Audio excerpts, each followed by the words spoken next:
Hydrogen atom की जो spectral lines होती हैं उसमें आपके पास सीरीज होती हैं लाइंस की, जैसे लाइमन सीरीज, बामर सीरीज, पासन सीरीज।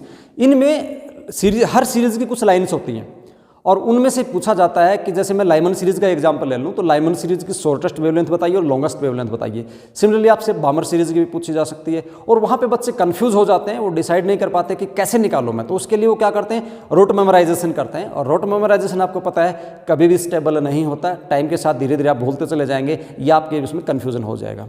ये वीडियो उसी के लिए है, ध्यान से देखेंगे, कन्फ्यूजन आपका कंप्लीटली दूर हो जाएगा और आपको रूट मेमोराइजेशन करने की ज़रूरत नहीं पड़ेगी। देखिए मैं लाइमन सीरीज का ही एग्जांपल ले लेता हूं और लाइमन सीरीज में शॉर्टेस्ट वेवलेंथ और लॉन्गेस्ट वेवलेंथ अगर पूछ ली जाए तो आप कैसे निकालेंगे। तो वो करने से पहले आप एक बात पे ध्यान देंगे, कैलकुलेशन मैं नहीं करूँगा, बगैर कैलकुलेशन किए आप आराम से सीख जाएंगे और मैं थोड़ा सा हिंट भी दे दूँगा कैलकुलेशन करके। लाइमन सीरीज निकालनी हो तो सबसे पहले हम लिख लेते हैं कि वेवलेंथ कैसे निकालेंगे। 1/λ का फॉर्मूला होता है R 1/n1 square minus 1/n2 square. किसी भी लाइमन सीरीज, बामर सीरीज, पासन, किसी भी सीरीज की अगर आपको वेवलेंथ निकालनी है तो ये फॉर्मूला जो है फॉलो करेंगे।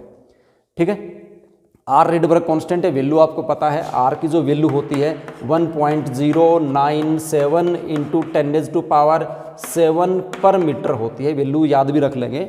ठीक है, ओके।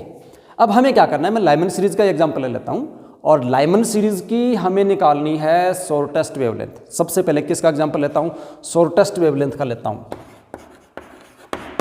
शॉर्टेस्ट वेवलेंथ कैसे निकालेंगे शॉर्टेस्ट वेवलेंथ, ध्यान दीजिए। ये आपके पास न्यूक्लियस है, क्या है ये, न्यूक्लियस है।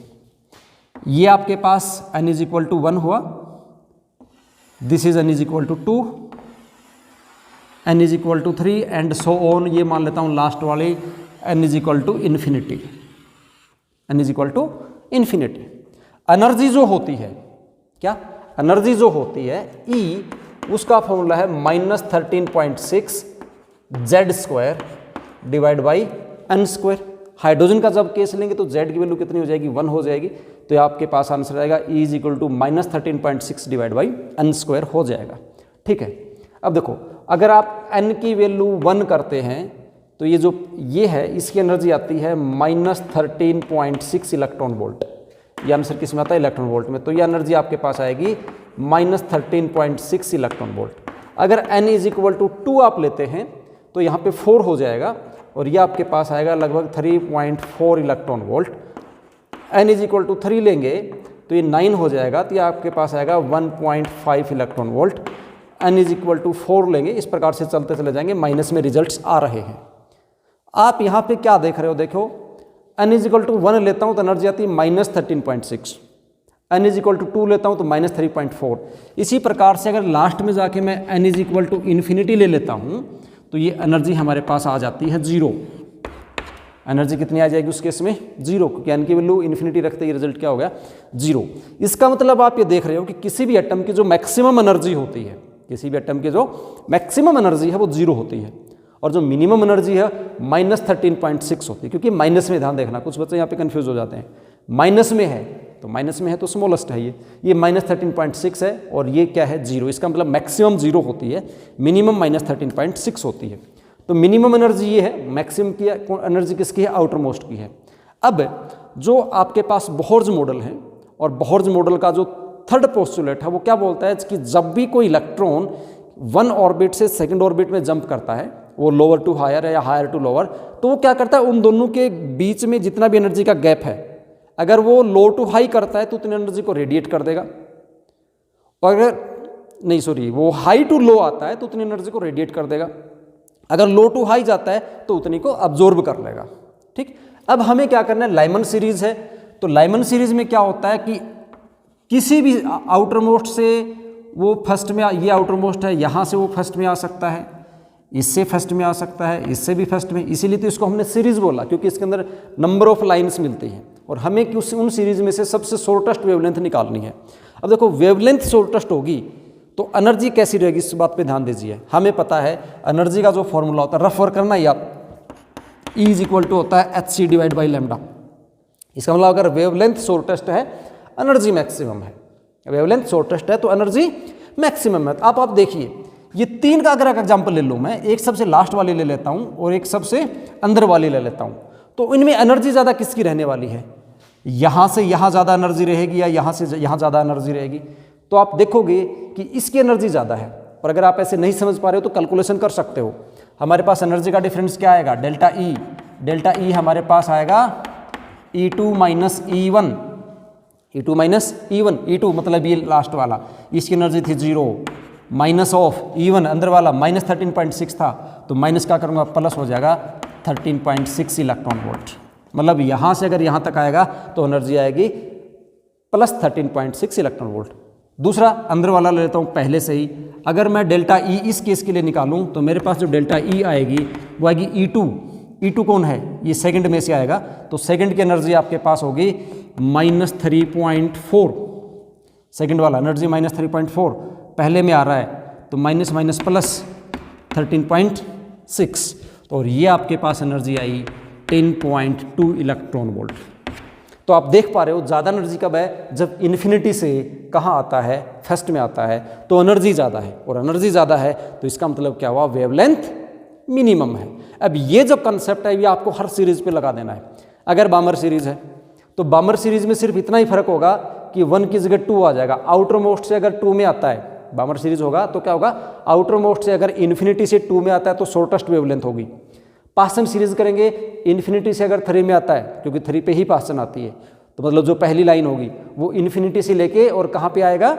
अगर वो कहाँ पे आ जाता है? 3 पे आ जाता है, तो आपके पास जो वेवलेंथ है वो शॉर्टेस्ट होगी। लॉन्गेस्ट वेवलेंथ का क्या करेंगे? लाइमन सीरीज है तो 2 से 1, बामर सीरीज है तो 3 से 2, पासन है तो 4 से 3, इस प्रकार से आप समझ गए अच्छे से। अब सिंपली आपको सिर्फ वैल्यूज पुट करनी है। 1/λ शॉर्टेस्ट इज इक्वल टू आपके पास हो जाएगा R, 1 divide by N1 Lyman series के लिए 1 होता है, माइनस 1 डिवाइड बाई N2, ये इन्फिनिटी हो गया। ठीक है, ये वैल्यूज आपको लिख देनी। For shortest wavelength N1 is equal to 1 हो जाएगा, N2 is equal to infinity हो जाएगा। ये वैल्यूज मैंने यहाँ पे पुट कर दी, तो 1 डिवाइड बाई लैम्डा शॉर्टेस्ट मेरे पास आया R, और lambda shortest is equal to मेरे पास आया 1 डिवाइड बाई R। R की वैल्यू आपको पता है, ये वैल्यू होती है, और ये वैल्यू कैलकुलेट करके याद रख लेना। आप एग्जाम में बार बार 1/R की वैल्यू आपको क्या करना है? कैलकुलेशन नहीं करनी, क्योंकि कैलकुलेटर नहीं मिलने वाला। अभी आपके पास कैलकुलेटर है, कैलकुलेट करके रखो और डायरेक्ट वैल्यू पुट करो। एग्जाम में आपसे क्या करता है, आप किस प्रकार से कैलकुलेशन करते हो वो नहीं देखेगा, सिर्फ रिजल्ट देखेगा। तो 1 divide by R value put करेंगे, 1 डिवाइड बाई 1.097 इंटू 10⁻⁷, और ये रिजल्ट आएगा पर मीटर में, पर मीटर नहीं मीटर में, ये था पर मीटर था यहाँ पे। ठीक, इसकी जब कैलकुलेशन करते हैं तो लैम्डा शॉर्टेस्ट आपके पास आएगी, ये कैलकुलेटेड वैल्यू है, याद कर लो उसको, कितना? 9116 into 10⁻⁻7 metre. This is the shortest wavelength of the Lyman series. And similarly you can find the longest wavelength. Longest wavelength जब निकालेंगे, शॉर्टेस्ट की जगह मैं लॉन्गेस्ट निकालता हूँ तो N1 इज इक्वल टू तो 1 रहेगा, और N2 की जगह 2 हो जाएगा, क्योंकि लॉन्गेस्ट कब आएगा? जब 2 से 1। Longest wavelength mean smallest energy, longest wavelength mean smallest energy, और वो पॉसिबल कब होगा? जब नियरेस्ट दो जो भी हैं, नियरेस्ट जो 2 ऑर्बिट है उनके बीच में ट्रांजिशन होता है, जब वो यहाँ से ट्रांजिशन करेगा तो आपके पास क्या आएगा?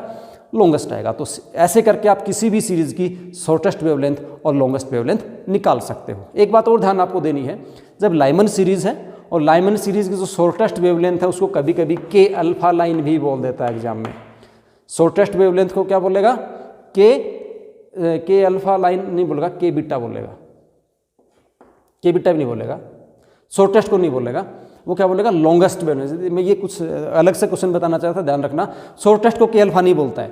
इसकी जो पहली 2 लाइन है, मतलब N1 इज इक्वल टू तो 1 होता ही है लाइमन के लिए, अगर N2 इज इक्वल टू 2 हो, यानी 2 से 1 में ट्रांजिशन हो, तो जो लाइन आएगी वो के अल्फा आएगी। और अगर N1 इज इक्वल टू 1 है, N2 इज इक्वल टू 3 है, तो जो ट्रांजिशन होगी वो के बीटा आएगी। ठीक है, इन दोनों के ऊपर ध्यान रखना। कई बार ये आपसे एग्जाम में ये भी पूछ सकता है कि find the frequency of, frequency भी पूछ सकता है, क्योंकि 1/λ से फ्रीक्वेंसी भी निकाल सकते हो आप, या वेवलेंथ भी पूछ सकता है, के अल्फा लाइन एंड के बीटा लाइन। अब वहाँ से आपको ये नहीं बोलेगा कि वो लाइमन सीरीज की है, तो ये आपको ध्यान रख लेना है कि के अल्फा और के बीटा जो होती हैं वो लाइमन सीरीज की लाइन्स होती हैं।